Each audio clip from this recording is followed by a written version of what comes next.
Hello viewers, எல்லாருக்கும் வணக்கம். இன்றைக்கி நம்ம பார்க்க போகிறது வந்து பாவக்காயை வச்சு ஒரு தொக்கு பண்ண போகிறோம். பாவக்காய்னாவே பசங்களுக்கு சுத்தமாக பிடிக்கவே பிடிக்காது. ஆனால் இதில் வந்து இந்த மாதிரி தொக்கு பண்ணி கொடுத்தீங்கன்னா ரொம்ப விரும்பி சாப்பிடுவாங்க. ஃபஸ்ட்டு நான் என்ன பண்ணியிருக்கேன், பாவக்காயை பொடி பொடியாக கட் பண்ணி நல்லா தண்ணியில் அலசிட்டு அதுக்கப்புறமே ஒரு 4 ஸ்பூன் எண்ணெயை விட்டு இதில் எண்ணெயில் வந்து வறுத்து எடுத்துக்க போகிறோம் பாவக்காவை.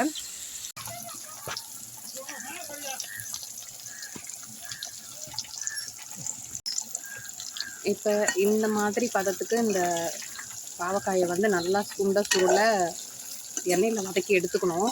தனியாக எடுத்து வச்சுட்டு இப்போ பாவக்காய் எடுத்து வச்சுட்டேன் நான். இப்போ இதில் வந்து வெங்காயமும் தக்காளியும் நறுக்கி வச்சுருக்கேன்.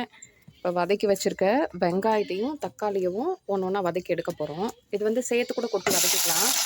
நல்லா வதங்கணும். வெங்காயமும் தக்காளியும் நல்லா சுருள அந்த தக்காளியோடைய இதுவே தெரியக்கூடாது, அந்த அளவுக்கு வதங்கணும்.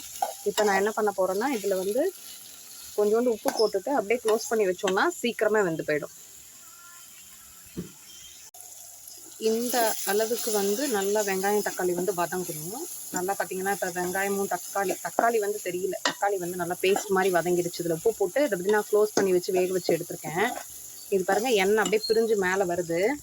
இந்த அளவுக்கு ஆனதும் நம்ம ஏற்கனவே எடுத்து வச்சுருக்கோம் இல்லையா பாவக்காய் வறுத்து, அதை வந்து அதில் போட்டுக்கணும். இந்த பாவக்காய் அதில் கொட்டிட்டு திரும்பவும் நல்லா வதக்குங்க. நல்லா வதக்கிட்டிங்கன்னா அந்த பாவக்காயிலேருந்து பிரிஞ்சு திரும்பவும் அந்த வெங்காயம் தக்காளி அதுக்கப்புறம் அந்த நம்மளோட உப்போட டேஸ்ட்டு இது எல்லாமே இந்த பாவக்காயில் உரைக்கணும். அந்த அளவுக்கு இந்த பாவக்காய் வந்து நல்லா வதங்கணும்.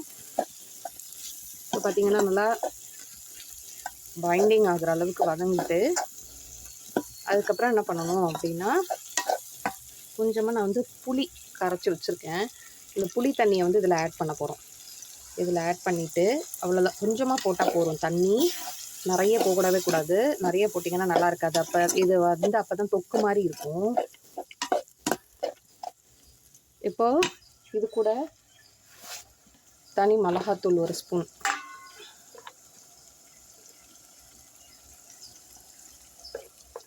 தேவையான அளவுக்கு உங்களுக்கு ஸ்பைசி எவ்வளோ தேவையோ அந்த அளவுக்கு ஆட் பண்ணிக்கோங்க.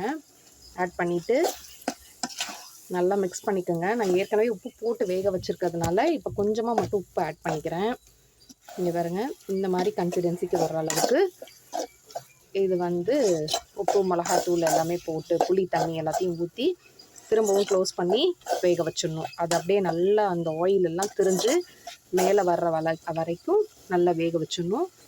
வேக வச்சுட்டு அதுக்கப்புறமே கொஞ்சோண்டு நாட்டு சர்க்கரை இல்லைன்னா சீனி ஆட் பண்ணிக்கலாம். அதுவும் இல்லைன்னா வெல்லம் போட்டுக்கணும் லாஸ்ட்டாக.